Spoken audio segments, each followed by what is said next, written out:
Hello historians, welcome back. This is still Unit 5, Guided Notes 5.2, and here we're going to focus on the art of the Renaissance. So the last place we stopped off was talking about Dante's Inferno. Now we'll talk about the art of the Renaissance. So let's continue. All right, see you soon. So Renaissance education, as I mentioned before, and if you pick this up, because of all of this literature that was being written, education became very secular and very humanist, right? But because of one invention, the printing press, that allowed people to become even more educated. And because they were able to become more educated, the development of science and inventions started to really blossom and really pop up. And that gave way to what was called the scientific revolution, which we'll get into later. But this person here is the inventor of the printing press, which we'll come to in the next question, 16, 17, and 18. So this is the Gutenberg Press right here. This is a replica of the Gutenberg Press. And the person, as I mentioned before, that created or invented the Gutenberg Press was Johannes Gutenberg. So if you have him for your project, awesome. He was born in Italy, and he developed a method of using blocks, movable blocks, and placed on a mechanical press to create sheets of print paper, right? So as you see one back here, this is an example of print. More than likely, if you ever seen black letter, or that type of medieval or black letter writing. So now instead of actually writing those by hand, which is very long, it takes a long time to do that. Okay, it's a very long process. So instead of doing that one at a time by hiring writers, now they had this press, and they could put blocks of type into the press and move that little crane and press it down and then bring it back, and now they had a full sheet of press. That revolutionized everything. So the first book that was created was the Bible, and it became the earliest book printed by movable type, as you see here. The Gutenberg's invention of the printing press revolutionized everything. Because of this press is why we have education today. It is why we have textbooks today. It's why we have books today. It is why we are able to read today, because that allowed access to books. People are now able to get a book in their hand. People are now able to get a Bible in their hand. Before, in the Middle Ages, they had no Bible in their hands. People had to hear what the priest was saying. The priest would interpret the Bible for them because they did not have access to a Bible. Now they have access to a Bible. So now people's desire and curiosity for knowledge is growing. And because of that curiosity for knowledge, that is going to change a lot of things in Europe, including the church. Okay, so let's continue. So Italian Renaissance art. Renaissance artists, again, had this humanistic focus. They wanted their paintings to look realistic. They wanted it to focus on the human world rather than the divine so much. So they started painting realistic portions or realistic portrayals of the human body rather than have it as abstract as it was during the Middle Ages. So they really wanted to get in touch with the human form and really connecting with the human form. And that's what a lot of Renaissance artists did. So that's your answer for number 19. So there was new painting techniques. One of those new painting techniques, or the actual first Renaissance artists that did these techniques in Renaissance art, or what we'll call the father of Renaissance art, was Tommaso di Giovanni, okay? And he went under the name, and I'm going to try to pronounce this, Maciso. Hold on.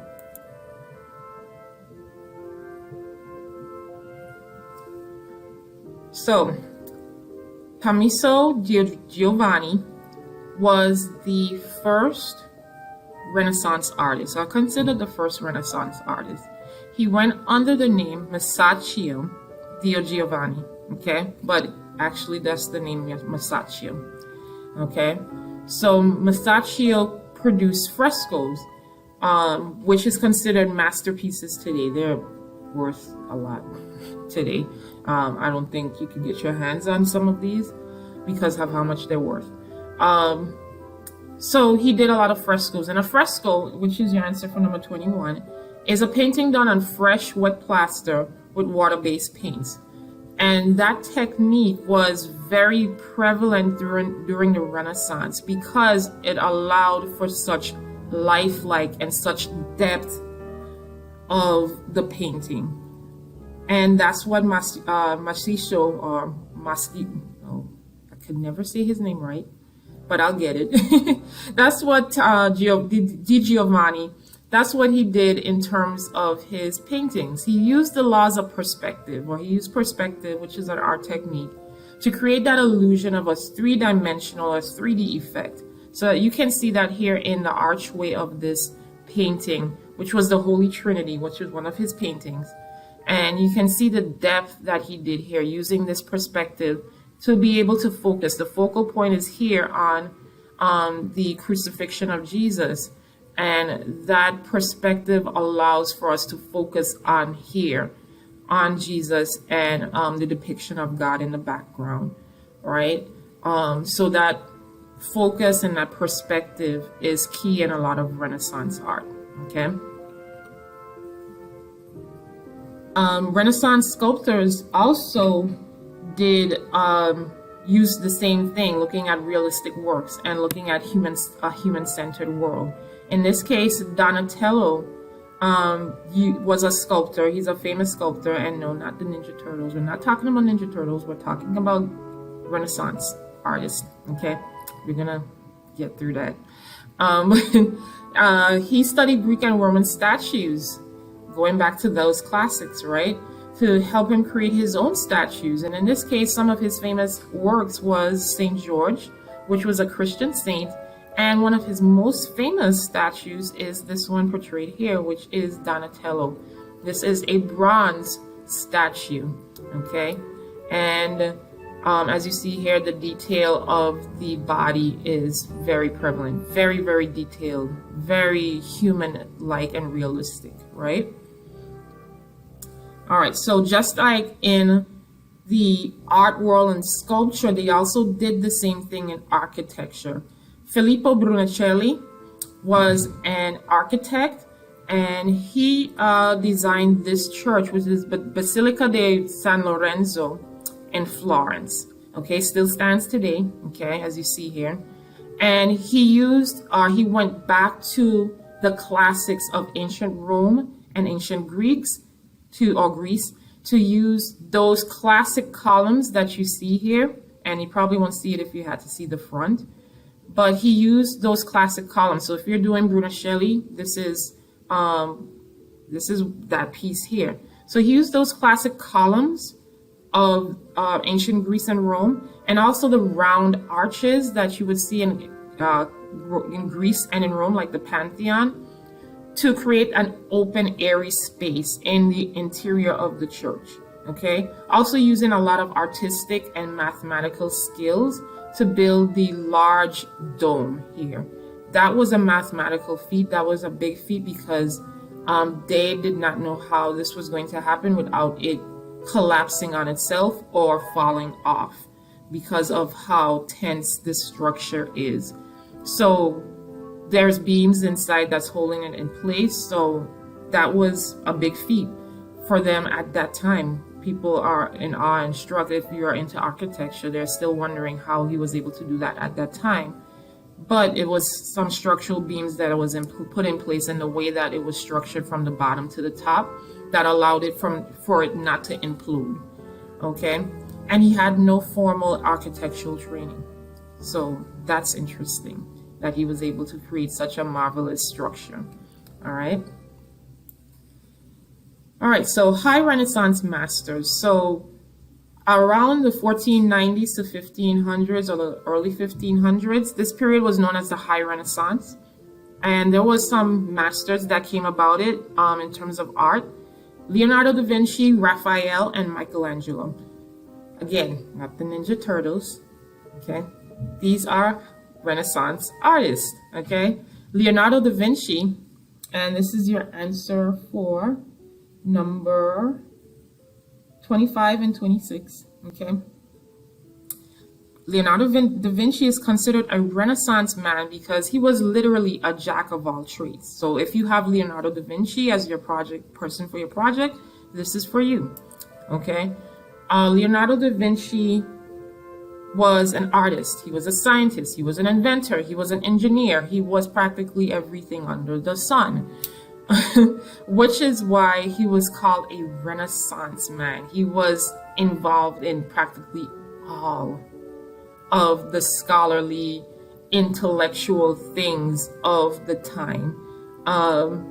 So his work became so prolific, and he created or painted one of the most recognized paintings on the planet, on the earth, I would say, which is La Gioconda, better known as this lady here, the Mona Lisa. Okay.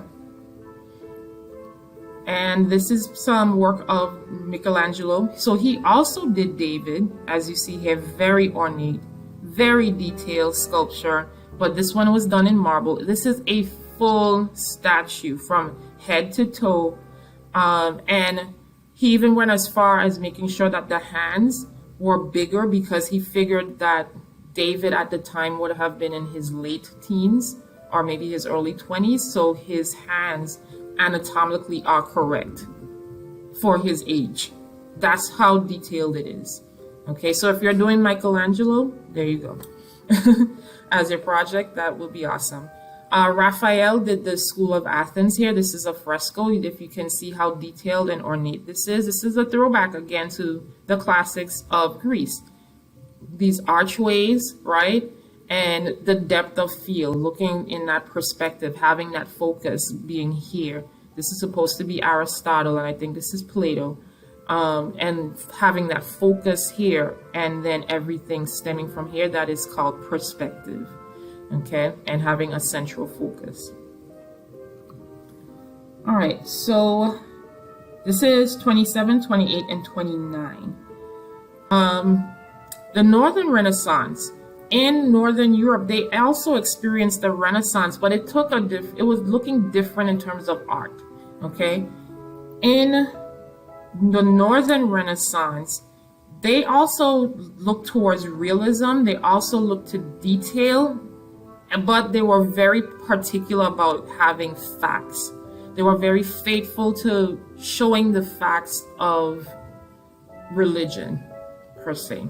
Okay, and they're also known for their extremely brilliant color. Their color was brilliant because they used oil-based paints, okay, rather than water-based paints.